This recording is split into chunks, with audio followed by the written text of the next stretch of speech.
안녕하십니까. 2020년 10월 18일 최병국의 팩트 시작하겠습니다. 엊그제 있었던 정경심 전 동양대 교수의 재판에서 검찰이 제시한 관련한 증거 자료들, 이거에 대해서 말씀을 드리겠습니다. 저는 조국 전 장관과 정경심 교수에 대한 재판을 보면서 이런 재판을 과연 해야 하는가 라는 그런 강력한 회의와 의문이 듭니다. 왜 그러냐면 거기서 검찰이 제시하는 그 증거들이라는 게요, 물론 그렇지 않은 것도 있습니다만 대부분은 다 디지털 증거입니다. 그러니까 컴퓨터를 분석해서 그 다음에 이메일 주고받은 거 이런 것들이거든요.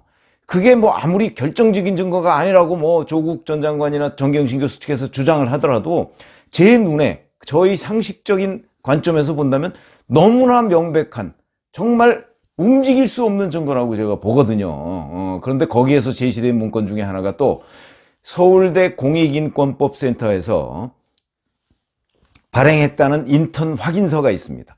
그 확인서와 관련한 내용을 이제 서로 주고받은 이메일, 문자 이런 것들을 검찰이 공개했는데, 이렇게 보면 이거는 조국 전 장관과 정경심 교수가 공동으로 딸의 인턴 확인서를 위조했다, 이렇게 볼 수밖에 없는, 정말 삼척동자가 봐도 그렇게 할 수밖에 없는 그런 증거들이 거기서 제시가 됐습니다.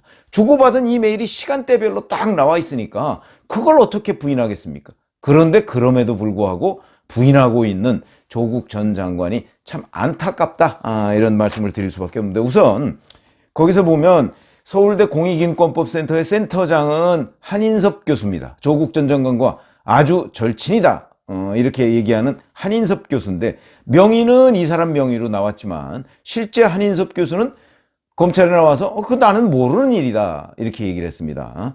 그래서 이제 인턴 활동을 했다는 기간이 2009년 5월 1일부터 15일까지인데 실질적으로 이 15일에 무슨 세미나가 있었다는 것이죠. 그 세미나의 그 주제 발표자 중에 한 사람인 조국 교수가 단국대 장영표 교수라고 한다면 조국 교수의 딸 조민의 그 단국대 의과학연구소 논문의 제1저자로 조국 교수의 딸을 올려준 그 사람입니다. 그 올려준 거에 대한 품앗이 의혹 있었죠. 그래서 장영표 교수의 아들을 또 서울대 공익인권법센터에 그 인턴을 한 것처럼 인턴 확인서를 만들어준 이런 혐의도 있습니다. 그 단국대 장영표 교수의 아들은 검찰에서 5월 15일 세미나에 딱 하루 갔다. 그랬더니 2주일짜리 인턴 확인서를 만들어주더라, 이렇게 얘기를 했습니다.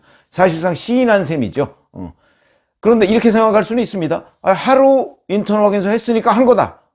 글쎄요, 15일짜리를 만들어줬는데 하루 세미나에 잠시 참석했다, 이것을 인턴을 한 것으로 봐야 되느냐 아니면 허위라고 봐야 되느냐, 그건 상식의 문제고요.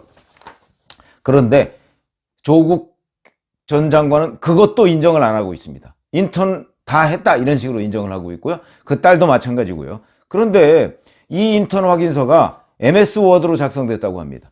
MS 워드 프로세서, 이거는요, 정경심 교수는 그 미국에서 이제 이렇게 있을 때, 또는 원래 학위는 영국에서 했지만 MS 워드 프로그램을 쓰고 아래 한글이나 이런 것들은 잘 모른다, 이렇게 계속해서 주장을 해왔습니다.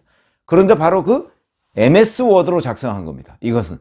그러니까 또 정경심 교수가 즐겨 쓰는 그 프로그램으로 작성을 한 것인데, 요 MS 워드로 작성한 공익인권법센터 파일이 세 군데에서 발견이 됩니다.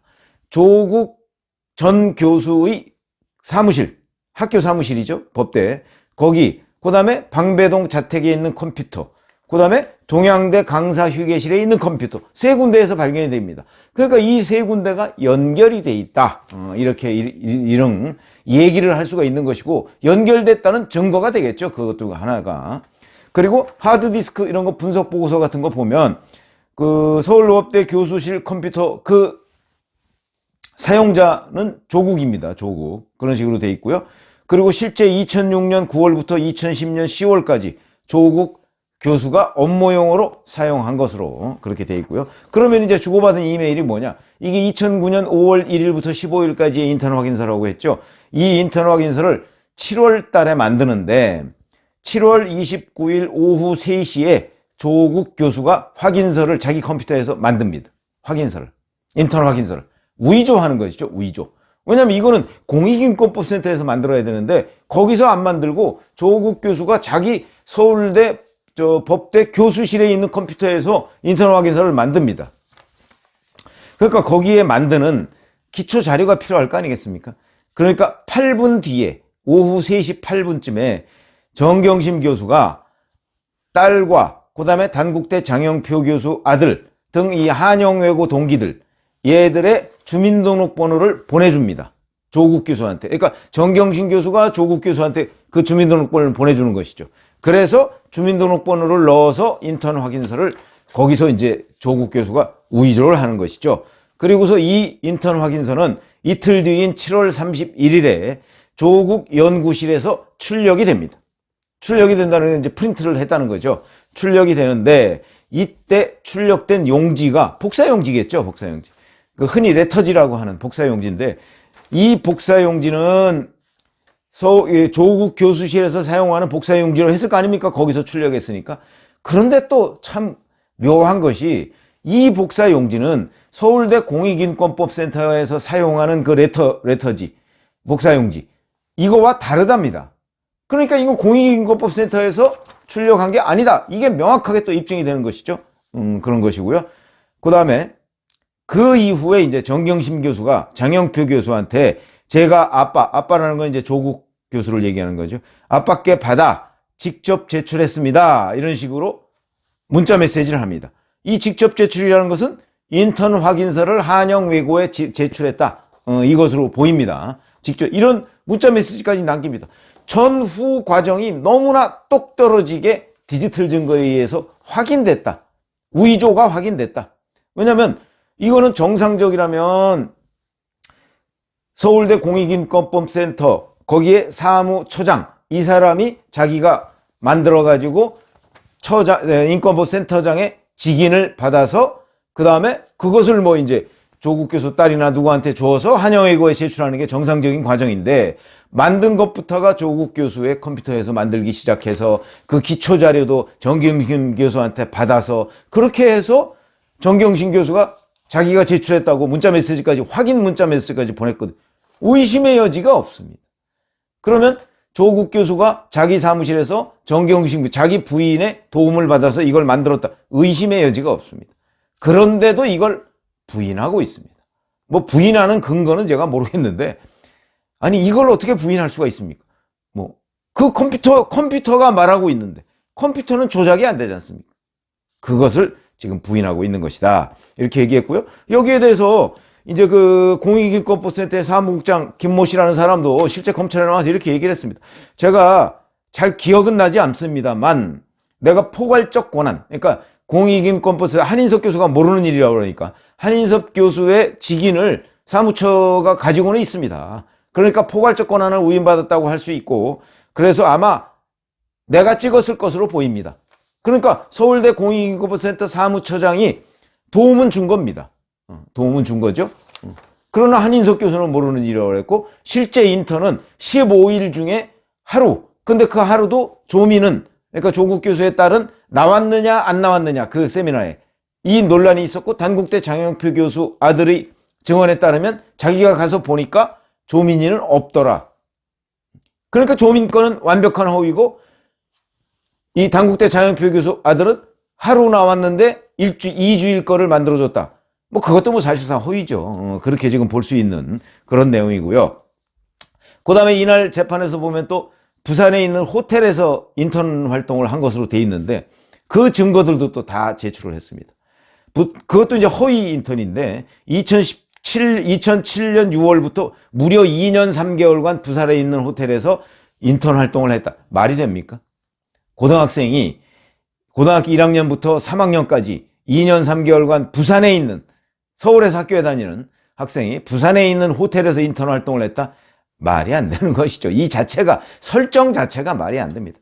그걸 바득바득 우기고 있습니다. 그러면서 대표이사 그 확인서, 호텔 대표이사 확인서가 또 조국 교수의 컴퓨터 하드디스크에서 발견이 됐습니다. 거기서 만들었다는 얘기죠. 아니 정상적으로 부산에 있는 호텔에서 그 인턴 활동을 했고 거기서 확인서를 끊어줬다면 그 확인서가 왜 조국 교수의 컴퓨터에서 나타납니까?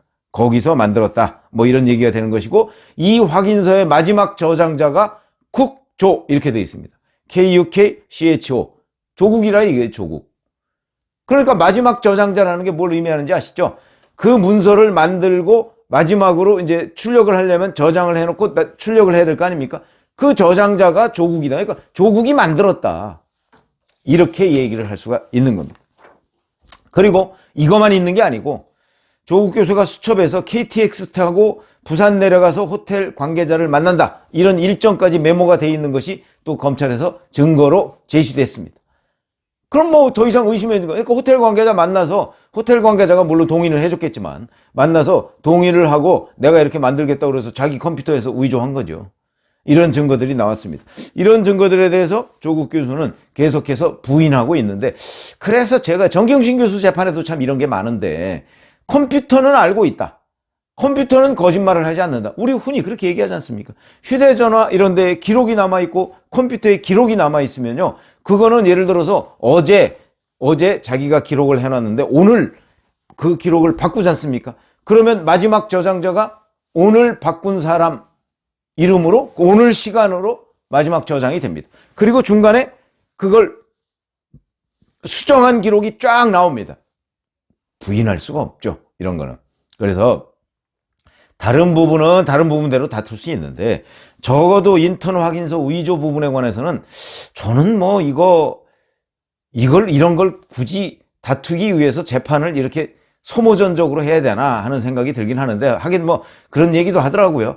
재판이라는 거는 사실과 진실 이거는 엄연한 차이가 있다. 여상원 변호사가 그런 얘기 많이 하던데 저 부장판사까지 지낸 사람인데 사실과 진실은 다르다.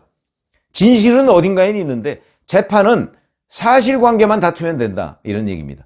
그러니까 진실과 거리가 멀 수도 있다. 아마 조국 전 장관이 법조인이다 보니까 그런 생각을 하고 내가 진실은 컴퓨터가 말하고 있는데 사실관계로는 내가 우겨서 다툴 수가 있다.